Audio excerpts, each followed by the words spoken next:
আর কি বলতে পারি আমরা, আর কি বলতে পারি? এই যে মর্তের মানুষগুলো আমরা আমরা আর কি বিশেষণ দিতে পারি? এই লোকটারে দেওয়ার মতো বিশেষণ পৃথিবীতে আসলেই আর বাকি নেই। আপনি সর্বকালের সেরা বলবেন, আপনি বলবেন ফুটবল ইতিহাসে এরকম প্রাণী এর আগে আসে নাই।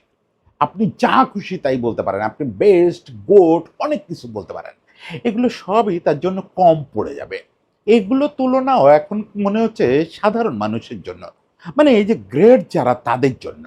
সে আসলে ওই যে বহু আগে আর্সেন ওয়েঙ্গার বলছিলেন যে এলিয়েন, ভিন গ্রহ থেকে আসা একটা প্রাণী, তার জন্য আমাদের কোনো বিশেষণ নাই। ভিন গ্রহ থেকে একটা প্রাণী যখন আসে, তাকে আপনি পৃথিবীর ভাষায় কিভাবে ব্যক্ত করবেন? এই লিওনেল মেসিকে আমাদের ভাষায় আর ব্যক্ত করার কোনো সুযোগ নেই। আমার মনে হয় এবার বিশ্বকাপ শুরু করার আগ পর্যন্ত আমরা মেসিকে বর্ণনা করতে পারতাম।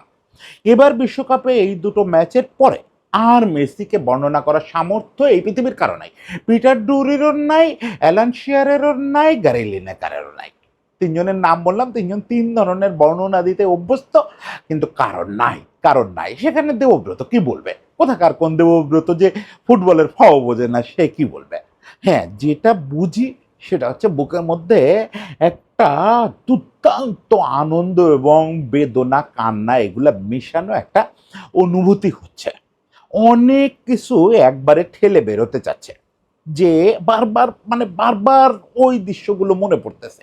ওই ২০১৬ সালের ওই বসে থাকা ওই কান্না মুখটা, ওইটা নিয়ে ট্রল করতে থাকা, তারপরে ওই যে বারবার হতাশ হয়ে ওপর দিকে তাকানো, বারবার নিজেরে খুঁজে বেড়ানো, অবসরের সিদ্ধান্ত নিয়ে ফেলা, ওই জিনিসগুলো বারবার মাথায় আসতেছে। বারবার মাথায় আসতেছে যে এই পৃথিবী বারবার বলছে এই লোকটা ব্যর্থ মানুষ, এই লোকটা ব্যর্থ মানুষ। এই কদিন আগেও না আমরা তার এপিটাপ লিখে ফেলছি, সেই লিওনেল মেসি 18টা গোলের মালিক। বিশ্বকাপ শুরু হতে না হতেই 5টা গোল করে ফেলছে, 2 ম্যাচে 5 গোল করে ফেলছে। এই রেকর্ডটা আজ বাদে কাল হয়তো মেসির হতো। এই বিশ্বকাপ যেহেতু খেলতে আসছেন, 2026 বিশ্বকাপ, গোটা কয়েক গোল দরকার ছিল, তা হতেও পারতো, আবার নাও হতে পারতো। মেসি তো বিশ্বকাপে গোলহীন বিশ্বকাপও কাটছে। ফলে এতগুলো গোল, 4টা গোল যে হবেই বিশ্বকাপে এ গ্যারান্টি তো দেওয়া যেত না। সেজন্য খুব বেশিক্ষণ অপেক্ষা করতে হয় নাই, দ্বিতীয় ম্যাচের শুরুতেই সেটা হয়ে গেছে এবং শেষ পর্যন্ত সংখ্যাটারে 18তে নিয়ে গেছেন। মিরোস্লাভ ক্লোসাকে ছাড়ায় এখন সর্বকালের সর্বোচ্চ গোলদাতা। আমি একটু বলার চেষ্টা করি যে আরেকটা মেসি শো কেমন দেখলাম। এর ভিতরে কোনো কৌশল খোঁজার চেষ্টা করবেন না কেউ, যে বিশ্লেষণ করবে দাদা, অ্যানালিসিস করবে, ওই যোগ্যতা আমার নাই। এমনিতেই ফুটবল নিয়ে বিশ্লেষণ করার যোগ্যতা নেই, আর লিওনেল মেসির আমি কি বিশ্লেষণ করব? আমি আমার অনুভূতিটা বলি যে আসলে কিরকম দেখলাম। প্রথমে একটা জিনিস বলি, অনেকগুলো অনুভূতি কাজ করতেছে বললাম না, আফসোসটা খুব কাজ করতেছে, খুব কাজ করতেছে। ছেলে মানুষের আফসোস, মানে এই আফসোস ঠিক আমাকে যারা চেনেন জানেন, আমার কন্টেন্ট দেখেন, আমার সঙ্গে হয়তো যায় না। কারণ আমি একটু বিগার পার্সপেক্টিভে দেখতে পছন্দ করি তো। একটা গোল মিস, একটা পেনাল্টি মিস, এগুলা খুব বড় ঘটনা হিসেবে আমি দেখি না। আমি ইভেন এই ম্যাচ যদি আর্জেন্টিনা ভালো খেলে, ভালো খেলছে, এরপরে হেরে যেত, তাও আমার কাছে খুব বড় কোনো ঘটনা হতো না। ওটা ছিল 22 সাল পর্যন্ত জয় পরাজয় খুব বড় ব্যাপার ছিল, এখন বড় ব্যাপার না। স্টিল আজকের পেনাল্টি মিসটা বা পরপরই 9 মিনিটের মাথায় ওই যে একটা দুর্দান্ত চান্স পেল, একা একা ক্রিয়েট করে একা একা করলো, এই দুটো মিস, পেনাল্টি মিসটা বারবার ও খচখচ করতেছে, মাথার পেছন দিকটা খচখচ করতেছে যে আজকে তো আরেকটা হ্যাট্রিক, দুটো গোল তো ম্যাজিকের মতো করলো, দুটো গোল তো অলৌকিক গোল করলো, সঙ্গে পাওনা পেনাল্টি থেকে একটা গোল হইলে তো হ্যাট্রিক হয়ে যেত। ব্যাক টু ব্যাক হ্যাট্রিক, যে লোকটা আগে 5টা বিশ্বকাপ খেলে একটা হ্যাট্রিক করতে পারে নাই, সেই লোকটা ব্যাক টু ব্যাক হ্যাট্রিকের দুয়ারে দাঁড়ায় ছিল। কিন্তু স্রষ্টা ওই অপূর্ণতাগুলো রেখে দেন। ওই ডন ব্র্যাডম্যান শেষ ইনিংসে 4 রান করতে পারে না, যে কারণে তার অ্যাভারেজটা 100 হয় না। এই অপূর্ণতাগুলোই তো আসলে এই সৃজনশীল লোকগুলোরে, এই মহামানবগুলোরে বাঁচায় রাখে, আরও সামনের ম্যাচটা খেলতে নামায়। এই যে সামনে আরেকটা ম্যাচ আছে, এই ম্যাচটাও, জর্ডান ম্যাচটাও মেসি মাঠে নামবে। কেন নামবে? এই যে না পাওয়া, এই যে একটু খচখচানি রয়ে গেল, এই আফসোসটা শুধু আমার না, হিউম্যান বিইং। দেখেন পেনাল্টিটা যখন মিস করছে, তখন যেভাবে আফসোস করছে, খানিক সময়ের জন্য ডাউন হয়ে গেছিল। মেসিরে খুব বেশি ডাউন দেখি না, বড় বড় ম্যাচে মিস করলে ডাউন হয়, এই ম্যাচটা তো ওরকম বড় কিছু না, তারপরে একটু ডাউন হয়ে গেছিল। মানে বুকের ভিতর ক্ষুধাটা চাগাল দিয়ে ওঠে। যত যাই বলি যে এই বয়সে শুধু উপভোগ করে ফলাফল, গোল এগুলো সেও পাত্তা দেয় না। না, ওই জায়গাটায় বোঝা যায় যে এলিয়েনও না, অতি মানবও না। মানুষ, মানুষ সর্বকালের সেরা ফুটবলার মানুষ। সেই পরিচয়টা বের হয়ে আসে। সেই জিনিসটা তারে যত না পড়ায় আমাদের বেশি পড়াচ্ছে। যে আরেকটা হ্যাটট্রিক, আরো একটা গোল, গোল নাম্বার 19 হয়ে যেত। সবগুলো চান্স কাজে লাগলে তো আজকে গোল নাম্বার 20 হয়ে যেত। কারণ পরপরই যে একটা অসাধারণ সুযোগ আসছিল, কি অসাধারণ! তবে খেলার বিশ্লেষণ যদি করি, লাউতারও আজকে সে তার আমার কাছে মনে হয়েছে, আমি রেটিং-টেটিং দেখে বসি নাই। আমি ঠিক নিশ্চিত না যে বিশেষজ্ঞরা কিভাবে রেটিং করবেন। লাউতারোর খেলা আজকে আমার যথেষ্ট ভাল লাগছে। লাউতারো আজকে 4-4-2 তে খেলতে মেসির যে সাপোর্টার হয়ে ওঠার উচিত ছিল, যেটা আমরা প্রত্যাশা করি সেটা সে করতে পারছে। লাউতারোরে দিয়ে প্রশংসা শুরু করলাম। এরপরে মিড লাইন। আলমাদা, আবারও বলি আলমাদা এখনো তার কাছ থেকে ও দেখেন ঘটনাচক্রে তো তাকে খেলতে হচ্ছে ডি মারিয়ার ওখানে। যে যাই বলুক, ও ডি মারিয়ার ওই পজিশনে আরেকটু বেটার দেখতে চাই আমরা। আরেকটু বেটার। এই শুধু ইনভার্টেড উইঙ্গার হলে হবে না। ওই স্পিড দেখতে চাই।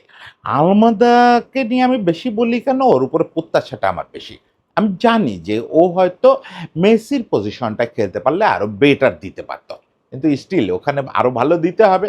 কিন্তু বাকি ৩ টার কথা আপনি ভাবেন। ৩ টা মিডফিল্ডার ডিপল, ম্যাকালিস্টার আর এনজো। এনজো তো মনে হয় আজকে যদি গোল স্কোরিং এবং সলো শো মেসির ওই অংশটা বাদ দেন, আমি এখন থেকে ঠিক করছি যে যখন পারফরমেন্স নিয়ে কথা বলবো মেসির কথা বলবোই না। মেসি কি করছে ওইটার সঙ্গে কাউরে তুলনা করব না। এর তুলনার কোনো অর্থ আছে নাকি? ফলে মেসিরে যদি বাদ দিয়ে হিসাব করি সম্ভবত এনজো ওয়াজ বেস্ট। আজকে এনজো বেস্ট ছিল। গতদিন যেমন ডিপলরে বেস্ট ঘোষণা দিয়েছিলাম, ডিপলও আজকে বল যেখানে সেখানে। ওই যে আজকে আমার এক ছোট ভাই তাওসিফ তান ও লিখছে যে ডিপল পুরো নামটা হচ্ছে ওর হওয়া উচিত ডিপল বল যেখানে সেখানে। এটা ডিপলের যে চরিত্র সেটা ঠিক আছে, কিন্তু ডিপলের চেয়ে আজকে এনজো বেটার খেলছে। এনজো আজকে ওই যে ইন্টেন্সিভ ফুটবল নিয়ে শেষ দিকে বলবো, এই ফুটবলটা যেটা খুব দরকার ছিল, এনজোর ডিফেন্সিভ ক্যাপাসিটি পুরোটা দেখানো দরকার ছিল, আবার প্লে মেকিংটাও দেখানো দরকার ছিল। দুটো একই সঙ্গে করছে। আর এই প্লে মেকিং কিন্তু ওয়ান টাচ প্লে মেকিং। এই দলের বিপক্ষে খেলতে গেলে, অস্ট্রেলিয়ার বিপক্ষে খেলতে গেলে অস্ট্রিয়ার বিপক্ষে খেলতে গেলে আপনাকে ওয়ান টাচ প্লে মেকিং করতে হবে। সেটা এনজো চমৎকার করছে, ম্যাক সুন্দর সাপোর্ট দিচ্ছে এবং ডিপল। মানে আমি এই ট্রায়ও, আমি কিন্তু এই বিশ্বকাপের আগে যত যাই বলেন, যতই চাপাবাজি করি না কেন যে এই ট্রায়ও ২০২২ ট্রায়ের উপরে আমি খুব ভরসা রাখছি অমুক তমুক। হ্যাঁ, ডিপলের নিয়েও যে গোপন আত্মবিশ্বাস ছিল যে মেসি যেহেতু ওর দায়িত্ব নিছে ও ভালো করবে। কিন্তু আমার ধারণা ছিল ট্রায়ও পুরোপুরি ইনট্যাক্ট রাখবে না, স্কালোনি রাখতে পারবে না। পারেদেস, প্যালাসিওস এরা জায়গা করে নিবে। ডিপল হয়তো থাকলেও ডিপলরে উঠাতে হতে পারে, মানে কিছু একটা কম্বিনেশন ভাঙচুর হবে না। এই ট্রায়ও অলরেডি ২ ম্যাচে প্রুভ করে দিছে যে ক্রিয়েটিভ ম্যাচের দিন ক্রিয়েটিভ আর এরকম ইন্টেন্সিভ ম্যাচের দিন ইন্টেন্সিভ। এদের আশেপাশে দাঁড়ানোর কেউ নাই রে ভাই।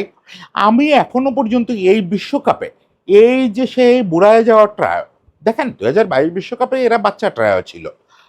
আর ডিপল তো ও সময়ও বাচ্চাটার না, মোটামুটি ম্যাচিউরড হয়ে গেছে। বাকি দুটো বাচ্চা ছিল কিন্তু এখন তো তারা সিনিয়র। এই সিনিয়র ট্রায়োর আশেপাশে দাঁড়ানোর মতো কোনো মিডফিল্ডার আমি দেখি না। আপনি জাস্ট কল্পনা করেন, আমি ওই দৃশ্যটা দেখতে চাই।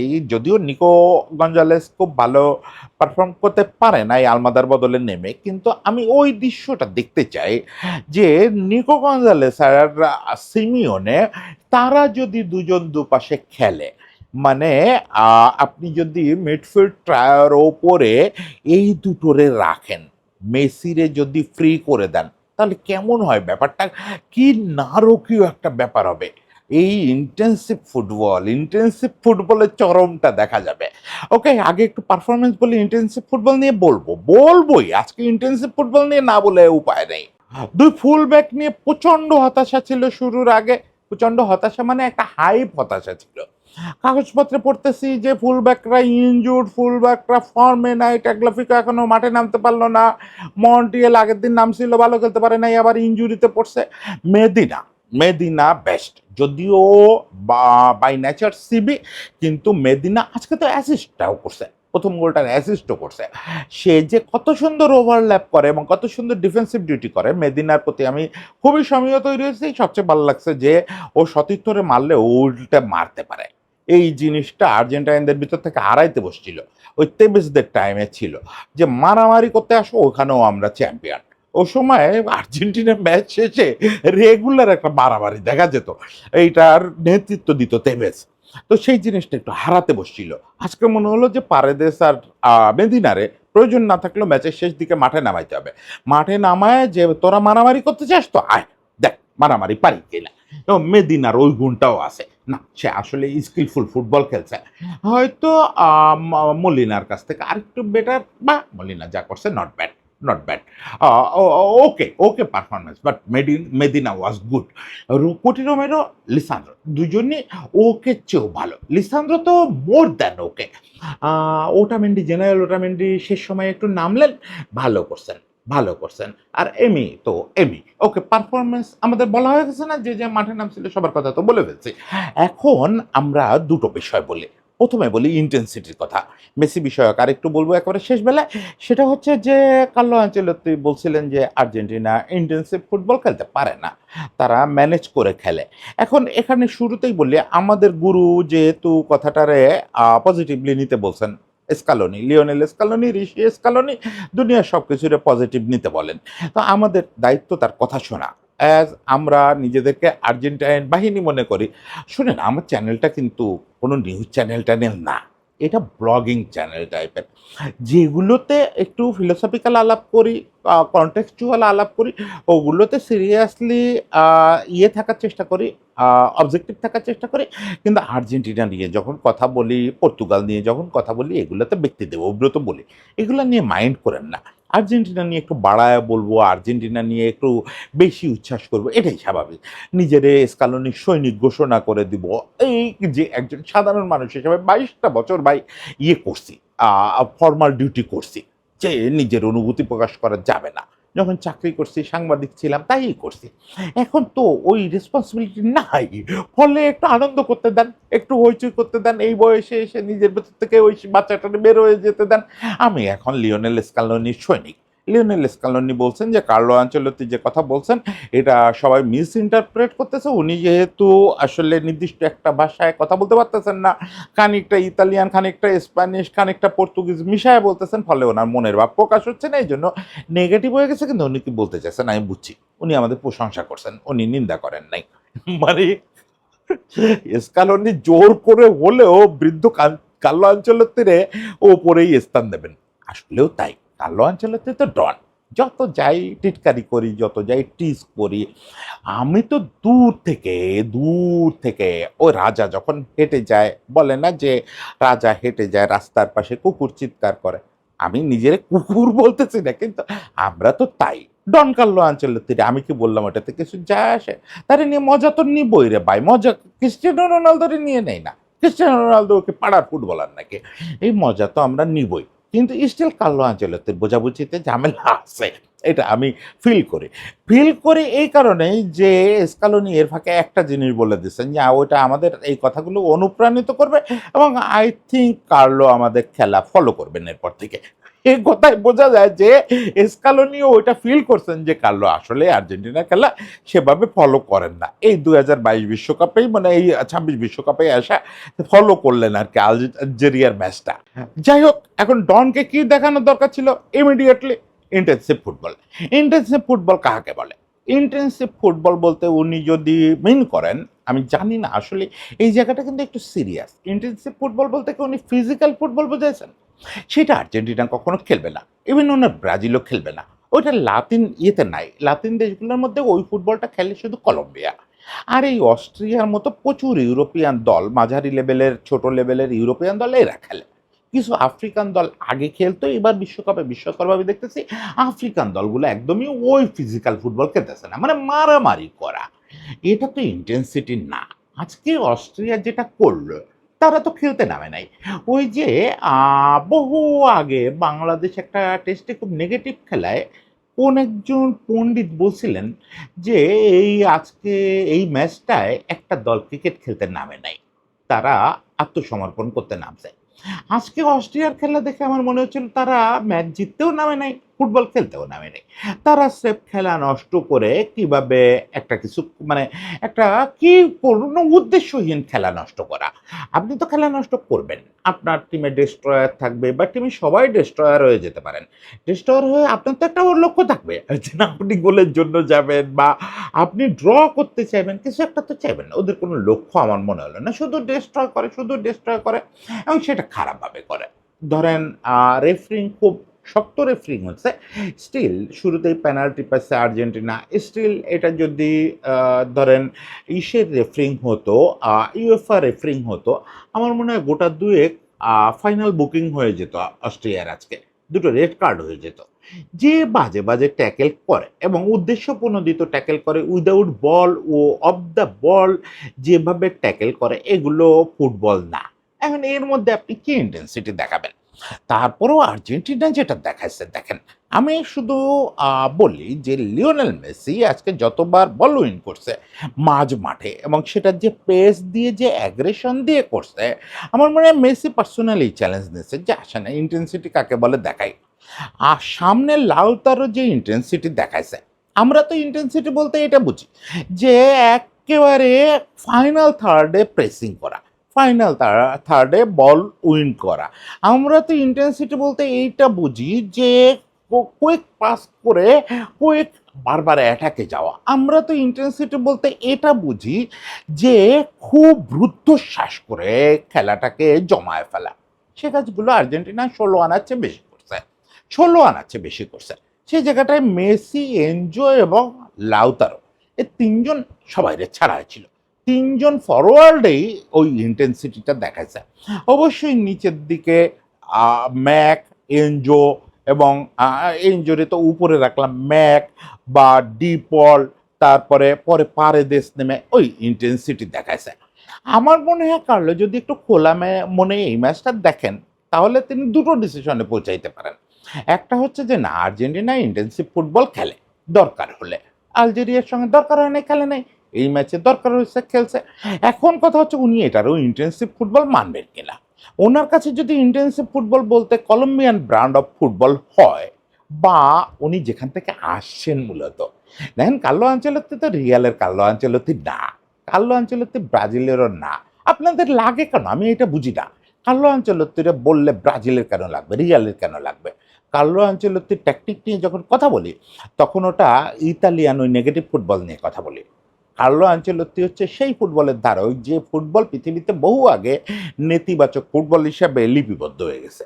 উনি যে ফুটবল থেকে আসছেন ওই ফুটবলের ইন্টেন্সিটি মানে হচ্ছে সবাই মিলে লো ব্লক করা, সবাই মিলে ওই জায়গায় বসে ফিজিক্যালি মারামারি করা। কলম্বিয়ার সঙ্গে যান তাহলে কলম্বিয়া বেস্ট ফুটবল টিম এখন। ওইটা নেইমাররে আপনি সাক্ষী হিসেবে ডাকবেন, নেইমাররে আদালতে ডাকবেন যে নেইমার তুমি বলো তো কলম্বিয়া কেমন ইন্টেন্সিভ ফুটবল খেলে। ও ওর ওই এমআরআই রিপোর্টটা বের করে দেখাবে যে ওর ৩টা ডিস্ক একবারে কিভাবে কলম্বিয়ানরা ভেঙে দিছিল। মেসিও বলতে পারবে মেসিরও গোড়ালি ভেঙে দিছিল এই যে লাস্ট কোপাতেই। ফলে এটা কলম্বিয়ার কাছে ওই ইন্টেন্সিভ ফুটবল পাবেন। আর বাকি যারা ভদ্র টিম তারা আসলে যে ইন্টেন্সিভ খেলে সেটার ভালো একটা রূপ, চূড়ান্ত রূপ বলবো না, ভালো একটা রূপ আজকে আর্জেন্টিনা দেখাইছে। ওকে, আমার মনে হয় কার্লোরে নিয়ে যথেষ্ট খোঁচাখুচি হচ্ছে। মানে এটা বামন হয়ে আকাশে ঢিল মারার চেয়েও বেশি হয়ে যাচ্ছে। পরপর ২-৩ কার্লোরে নিয়ে খোঁচানো মানে ২ টো কনটেন্টে কার্লো ডন কার্লো আনচেলত্তিরে নিয়ে কথা বলা এটা বাড়াবাড়ি হয়ে যায়। আমরা মেসি নিয়ে আবার একটু বলি, সেটা হচ্ছে মেসি গোল করছে ২টা। একটা মিস পেনাল্টি, একটা ওপেন প্লে মিস। মানে আজকে ৪টা গোল হয়ে যেতে পারতো, গোল নাম্বার ২০ নিয়ে মাঠ ছাড়তে পারতো। এইসব আফসোস তো আছে। কিন্তু আপনি জাস্ট দেখেন কি মিরাকল খেলাটা, কি ম্যাজিক্যাল খেলাটা এই লোকটা দেখালো। কি ম্যাজিকটা এই বয়সে এসে দেখালো। আজকে কথা বলতেছি রাত তো ১টা বেজে গেছে। আপনারা দেখতে, দেখতে আরো একটু রাত গড়াবে। তার মানে আজকে ২৩ জুন হয়ে গেছে। আগামীকাল তার ৩৯তম জন্মদিন। আগামীকাল তো নিশ্চয়ই জন্মদিন উইশের কনটেন্ট হবে। ৩৯ দুয়ারে দাঁড়ায় একটা লোক শো স্টিল করতেছে। সে এই তার বাচ্চার বয়সী, আগের দিন বলছি থিয়াগোর বয়সী ছেলেপেলেরা তার চারপাশে ঘুরে বেড়াচ্ছে। এরা কেউ তার কাছে পাত্তা পাচ্ছে না। তার সলো রান, তার বল উইনিং, তার প্রেসিং, তার গোল স্কোরিং অ্যাবিলিটি কোনো কিছুতে এই বয়সেও তার কাছে কেউ নাই। আবারও বলি, মেসির এসব ক্যাপাসিটির কোনোটা তো নতুন না। এগুলো তো দেখতেছি আমরা সেই ২০০৬-৭ থেকে দেখতেছি। কিন্তু ৩৯ বছর বয়সে যখন সে এমএলএসেও বুড়ো হয়ে গেছে, এমএলএসে খেলে একটা বাতিল লিগে, বুড়োদের লিগে, কত কথা শুনছি না, কত কথা শুনছি না। এখন আর দম নাই, দৌড়াইতে পারে না। এবার বিশ্বকাপে যাওয়াটা একটা হাস্যকর ব্যাপার হচ্ছে, একটা লজ্জায় ডুবাবে, বিব্রত হবে। ২ ম্যাচে ৫টা গোল করলো, সেটাও ব্যাপার না। কি ম্যাজিক্যাল দৌড়! আপনি দেখেন লাস্ট যে গোলটা হলো, এই গোলটা বিল্ড আপ থেকে দেখা শুরু করেন। বলটা মেসি পেল একটা কাউন্টার থ্রুতে। তখন আ আর্জেন্টিনার ডিফেন্স করতেছে। ওরা হুট করে অ্যাটাক করলো পরপর কয়েকটা। একটা ডিফেন্স লাইন থেকে কে বলটা দিল জানি না। মাঝ মাঠের দিকে বল আসলো, বল আবার পেয়ে গেল হচ্ছে অস্ট্রিয়ার এক খেলোয়াড়। তার কাছ থেকে ওখান থেকে বল কেড়ে নিল। উইন করলো। উইন করে একটা সলো রান করলো। আমার বুকের মধ্যে ছল্লাপ করে উঠছে যে একটা গেতাফে শো হবে নাকি? গেতাফের বিপক্ষে প্রায় এর চেয়ে আরো নিচ থেকে বলটা ধরে এই জায়গা থেকে একা ঢুকে গোল করছিল। না, সেইটা আসলে তো রোজ হবেও না। যদি আপনি ২৫ বছরের মেসিকেও অপশন দেন, রোজ হবে না। সে কি করলো? সলো রানটা দিয়ে বক্সের মুখে এসে জুলিয়ান আলভারেজকে বল দিল। The best finisher in the team. Julian Alvarez finish করতে পারল না। ভুল করে ফেলল। ভুল করে সে দ্রুত আবার ওটা শুধরালো, রিবাউন্ড আসলো। রিবাউন্ড আসলে মেসি শট নিল। শটটা গেল না। গোলকিপার ঠেকায় দিল, গোলকিপার পড়ে গেল। আবার যেন কার পায়ে লেগে সম্ভবত মেসির পায়ে আসলো। মানে এই যে বলি যে সবসময় শেষ পর্যন্ত আমি স্রষ্টারে দেখি সব জায়গায়। স্রষ্টার ম্যাজিকটা দেখি। শুধু মানুষের ম্যাজিক দেখি না। দেখেন এই পেনাল্টিটা হলো না। তারপর থেকে যেন একটা আ নিয়তি ওখানে দায়িত্ব নিয়ে রাখছে যে ওরে আরেকটা বাড়তি গোল দিয়ে দিব। এই গোলটা তো মেসির হাতছাড়াই হয়ে গেছে। মেসি যখন জুলিয়ান আলভারেজরে বল দিছে, জুলিয়ান আলভারেজ ওটা মিস করবে কেন ওখান থেকে? মিস করার তো কথা না। সে তো গোলটা ছেড়েই দিছে যে তুই গোল কর। কিন্তু ওই জিনিস ঘুরে ফিরে মেসির পায়ে আসলো। মেসি আবার মিসও করলো। আবার মেসির পায়ে আসলো। দুরূহ একটা অবস্থানে মেসির পায়ে বল আসলো। সেখান থেকে সে শট নিল, গোল হয়ে গেল। এই তো অবিশ্বাস্য! এই তো কম্পেনসেশন। ওই যে মুহূর্তে আ মেসি পেনাল্টি মিস করছে, ওই মুহূর্তে এএফএ এর ওয়েবসাইটে ছোট্ট একটা ক্যাপশন দিয়ে মেসির ছবিটা পোস্ট করছে যে, "কম্পেনসেশন ইস কামিং।" মানে মানুষের কি ভরসা, মানুষের কি আস্থা! ওই বুয়েন্স আয়ার্সে বসে যে লোকটা এই অ্যাডমিন পোস্ট করতেছে, কোনো দ্বিধা নেই তার মধ্যে, কোনো সংকোচ নেই। সে জানে যে আর্লি ম্যাচ পেনাল্টি মিস করছে মেসি, কম্পেনসেশন ইস কামিং। এই তো কম্পেনসেশন এভাবে আসে, কম্পেনসেশন এভাবে আসে। আমরা আসলে শেষ পর্যন্ত এই মিরাকুলাস একটা টাইমের দর্শক। হ্যাঁ, আমি সবসময় বলি এটা একটা পর্যায় পর্যন্ত, আজ থেকে ৩-৪ বছর আগে পর্যন্ত আমার মনে হতো যে এটা একটা ক্লিশে কথা। যে আমরা যারা এই প্রজন্ম, আমরা পৃথিবীর সবচেয়ে সৌভাগ্যবান। আমরা দেখেন ম্যারাডোনা থেকে দেখা শুরু করছি, মেসি পর্যন্ত দেখতেছি। মাঝখানে ক্রিস্টিয়ানো রোনালদো সহ কত মহা ফিগার দেখলাম।